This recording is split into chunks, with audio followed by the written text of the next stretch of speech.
Peace be with you, and welcome to Collective Worship for this week. Let's give ourselves a moment to get ready for a time of reflection.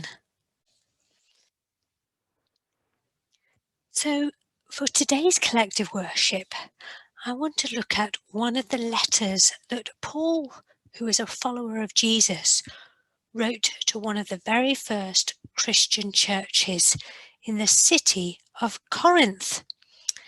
And here's a map of Greece, or at least part of Greece, and you can see that Corinth is just on that little narrow bit of land between the mainland and then the bottom blob of Greece.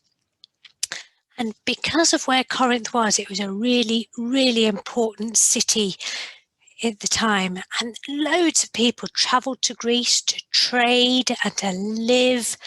And so there were lots and lots of different people in Corinth, people from all around the world who believed different things and looked different. And there were people who were really, really rich and important. And then there were people who were really poor and slaves. And the church in Corinth was a real mix of people too. Some people in the church had no money and were slaves, and other people were very rich and important in the city. And they began arguing over which of the gifts that God had given them were better than the others, which was more important and who was more important in their church. Now, Paul knew this wasn't right, and he wrote them a letter, which we still have in the Bible today. And in this letter, he gives them an example. He says, just as the human body is one and has many parts, and they're all different, but all part of the same body, so it is with us. For in God, we are all one body, no matter who we are or what we look like. A body doesn't just have one part, but many. If the foot said, because I'm not a hand, I don't belong to the body, that would not make the foot any less a part of the body. And if the ear said, because I'm not an eye, I don't belong to the body, that would not make the ear any less of the body. If the whole body were an eye, where would the hearing be? Or if the whole body was hearing, where would the sense of smell be? If everything was one single part, there wouldn't be a body. So there are many parts, but just one body. The eye cannot say to the hand, I don't need you. Nor can the head say to the feet, I don't need you. God has arranged the body so that there's no arguments, but the parts all care for each other. If you stub your toe, your whole body feels the pain. And if one part of you looks good, then all of you feels happy. And in the same way, God has given us all different kinds of gifts.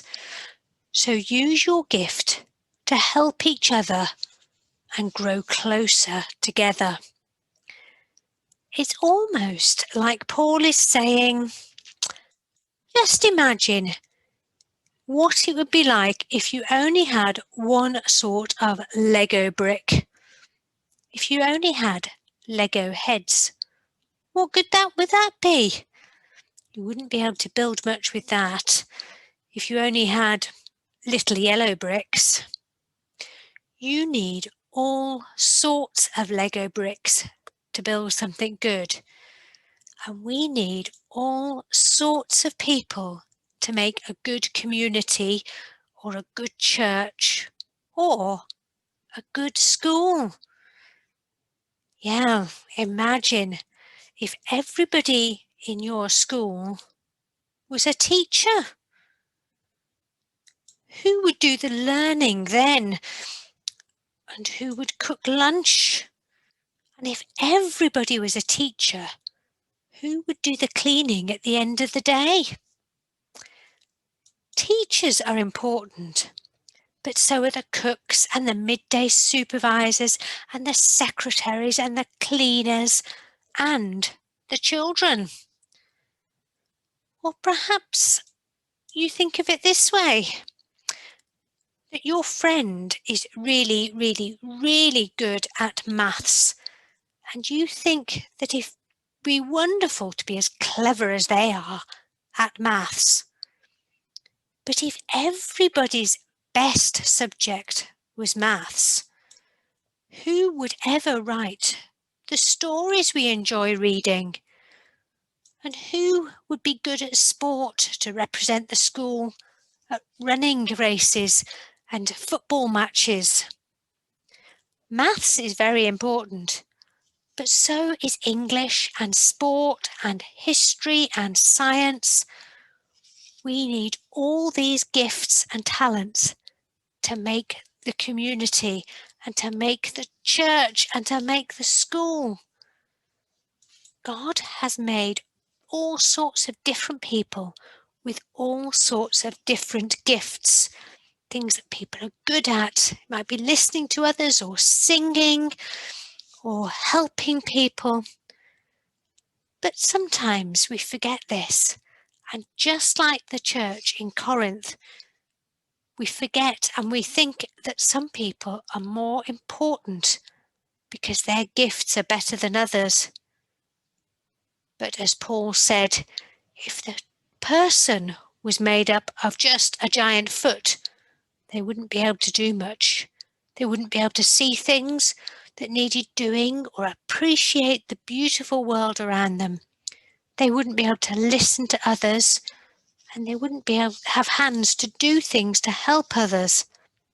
A person is made up of different parts. Some things we're good at, and some things we find a bit more difficult. But thinking how we can work together as one school body will help us respect the gifts of others and respect the gifts that we have ourselves so that we can make the best of them.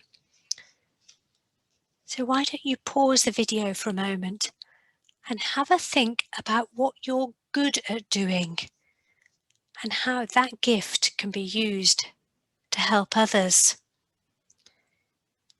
And then have a look at your neighbour. What are they good at? Maybe you could let them know what you think their gift or talent is. And so, as Paul says, God has given us all kinds of gifts. So use your gifts to help each other and so grow closer together.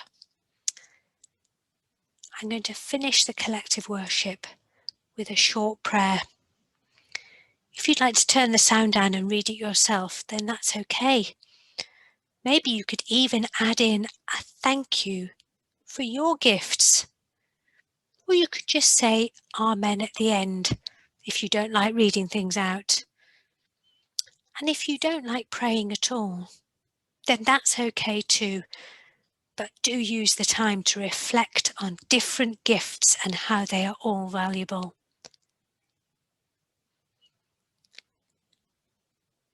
Wonderful God, you have made all sorts of people and given them all sorts of gifts. Help us to use the gifts that we have to benefit other people. Help us to recognize the gifts of others and value them too. Amen. Thank you for listening, and I hope you get to use your gifts and talents this week. Goodbye.